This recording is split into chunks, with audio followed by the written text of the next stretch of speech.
Guys आज चाहिँ धेरै पछि ट्रेन चढ्न भनेर आइएको छ ट्रेन स्टेसन हैन।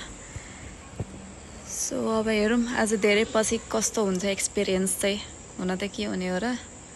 गाइज ट्रेन चाहिँ खाली खाली छ है त, धेरै पछि आएर पनि सिट चाहिँ यति धेरै खाली छ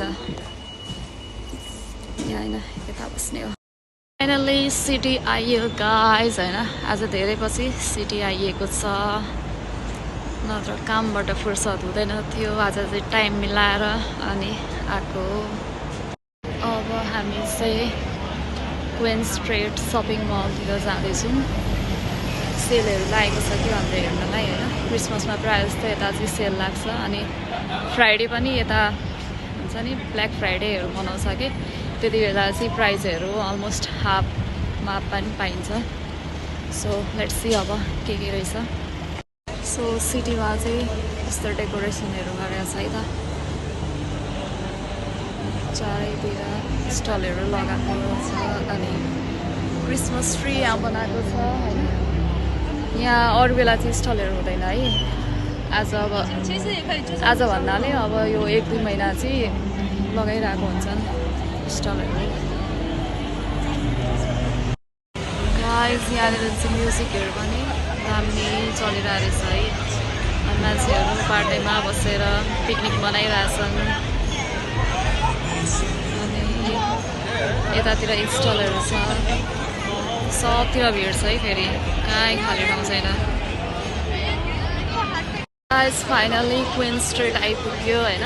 डेकोरेसनहरू यस्तो रहेछ क्वीन स्ट्रीटमा, भिडियोहरूमा देखेको थिएँ मैले चाहिँ। सो त्यही भिडियो हेरेर आएको।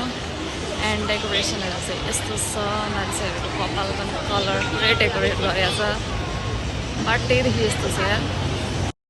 So we are about to enter Queen Street mall. Gate यहीँ लागेको रहेछ। पुरै यो ठाउँ त पुरै डेकोरेट गरेको छ क्या, हरेक पसलहरूमा होइन। माथि यस्तो बेलुनहरू राखेको छ, अनि पसलहरूको अगाडि सबैतिर सेन्टाको फोटोहरू राख्ने गरेको रहेछ यहाँ चाहिँ। सो गाइस चारैतिर छ होइन डेकोरेसन चाहिँ, यता पनि। अनि हामी आएको चाहिँ यो बाटो हो, अब जान लागेको चाहिँ यो बाटो है त यतातिर। मैले नबुझेको यो चाहिँ के को मूर्ति होला कि, यस्तो अघि त्यहाँ क्वीन स्ट्रीट गेटमा पनि यस्तै मूर्ति राखेको थियो। सो के को मूर्ति हो गाइस कमेन्ट डाउन है, मैले चाहिँ बुझिनँ यो के को मूर्ति हो। मान्छेहरू चाहिँ यहाँ ठाउँ-ठाउँमा फोटोहरू खिचिरहेछन् होइन।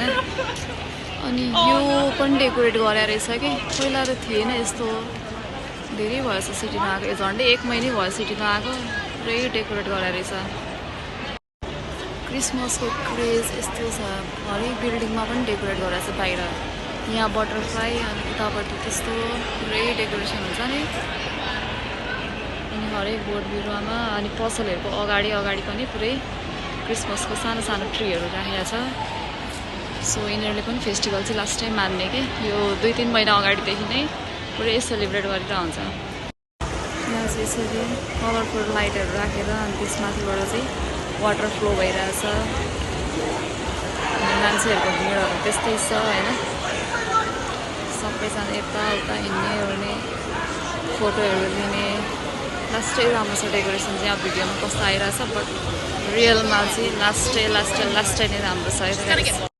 होटल मलभित्र छिरियो होइन। यो मल चाहिँ यत्रो ठुलो छ कि, भित्रभित्रै बस स्टेसनहरू सबै छ कि मलमा चाहिँ, अनि हरेक सपहरू, अनि बस चढ्ने ठाउँ पनि यही मलभित्रै छ क्या। हरेक फ्लोरमा एउटा बस स्टप छ क्या। पसलहरूमा चाहिँ 50% सेल होइन।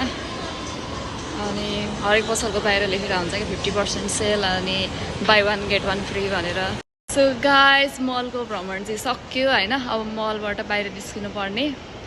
सपिङ चाहिँ आज त्यति गरिएन, किनभने अलमोस्ट एभ्री सपहरू चाहिँ बन्द भइसकेको थियो, किनभने हामी ढिलो आयौँ।